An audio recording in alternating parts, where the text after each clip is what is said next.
Morning everybody, Brett from Metropole here, and today I'm joined by Tom Corley. Hey Tom. Hey Brett, how you doing? Very Good well, to see thanks. You again. too, mate. Again, yeah. Well, look, we're on the Gold Coast for our wealth retreat, great session yesterday.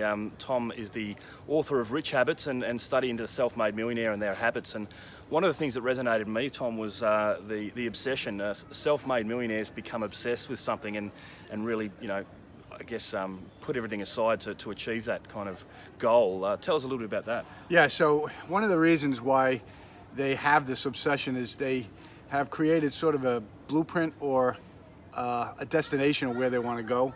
So when you know where you want to go, that creates clarity. And when you have clarity, then you just see a straight line. You know exactly what you've got to do.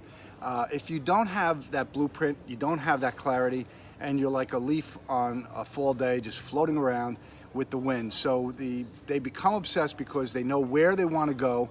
They don't allow anything to get in their way to stop them from getting to their destination. And they take action because they know that only by taking action are they going to get to the destination. And the destination really is an amalgamation of achieving or realizing dreams, right? And the construction crew for dreams is goals. So they create this destination. They have these dreams that are like rungs on a ladder that they have to climb to get to that destination. And every dream might have 3 or 4 goals. So they're single-mindedly focused on the little things, the goals. They accomplish the goals. They move on to the next goal. And then eventually they realize the dream.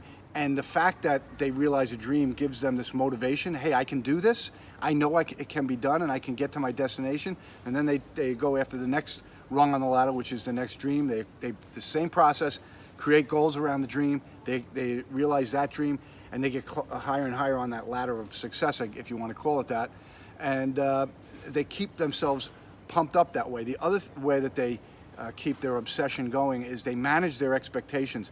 Too many people set these audacious goals and these audacious expectations, and then when they fall far short of them, they get sad, depressed. It stops them in their tracks.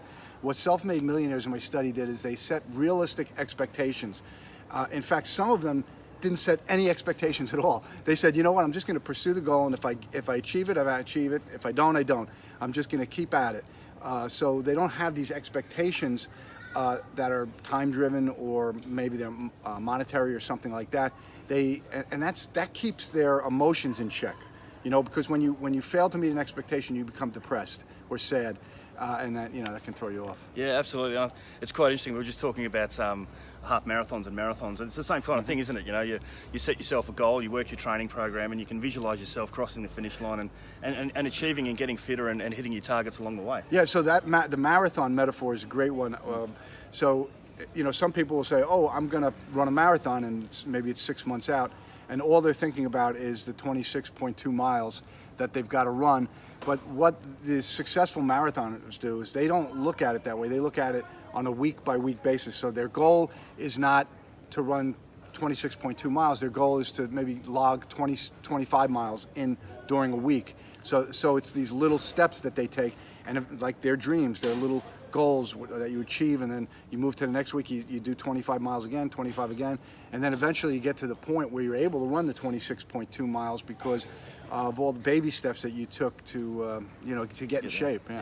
Yeah, look, I think that's probably one of the biggest things I've learned from you, Tom, is I always used to think becoming wealthy and successful was a lottery win or a one-off event, but as you said, it's just those baby steps and pursuing a dream and taking those little steps. Yeah, success is a process, and I mentioned it yesterday at the retreat.